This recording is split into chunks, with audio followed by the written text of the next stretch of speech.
So ఈ video చూడండి ఒకసారి. సీతక్క మేడారం మహాజాతరను వెళ్ళి పరిశీలిస్తుంది. అది కూడా ఏంటంటే వీళ్ళు ప్రచారం ఎట్లా చేస్తున్నారంటే బైక్ పైన ఒక సాధారణ మనిషిలాగా బైక్ పైన వెళ్ళి మేడారంలో అన్ని పనులను అట్లాగే మేడారం మహాజాతరను పరిశీలిస్తుందని చెప్పి చెప్తున్నారు. వీళ్ళు ప్రచారం చేస్తున్నారు.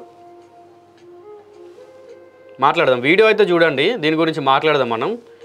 మొత్తం సోషల్ మీడియాలో కేవలం ప్రమోషనల్ లాగా వీడియోస్ ఈమె అంతే. ఈమె ఎట్లా ఉంటుంది అనేది మనం మాట్లాడదాం. రూల్స్ పెట్టేది వీళ్ళే కదా.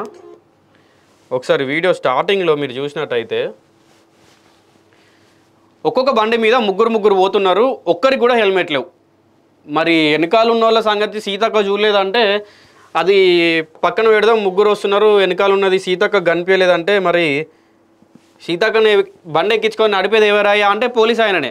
మరి ఆయనకు రూల్స్ తెలియదా, లేకుంటే సీతక్క ఆయన హెల్మెట్ పెట్టుకొని చూడలేదా తెలియదు. మరి ఈ ఎవరు ఇప్పుడు ఇక్కడనే కామన్ మ్యాన్స్ పోతే ఒకవేళ ఎవరన్నా కామన్ మ్యాను పొరపాటున పోలీస్ ఆయన కంట పడితే హెల్మెట్ లేదని 200, ఈ వెనకాల వస్తున్నటువంటి త్రిబుల్ రైడింగ్ వాళ్ళకి దగ్గర 1500. మీరు ఇక్కడ చూస్తున్నారా, ముగ్గురు వస్తున్నారు వెనకాల. సామాన్య ప్రజలకేమో రూల్స్, వీళ్ళకేమో ఒక్క రూల్ కూడా లేదు.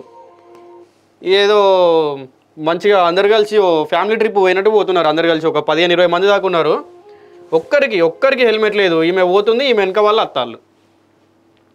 రూల్స్ ఎవరు మరి? రూల్స్ ఇప్పుడు సామాన్యులకే రూల్స్ పెడితే అందరు రూల్స్ పాటించాలి కదా.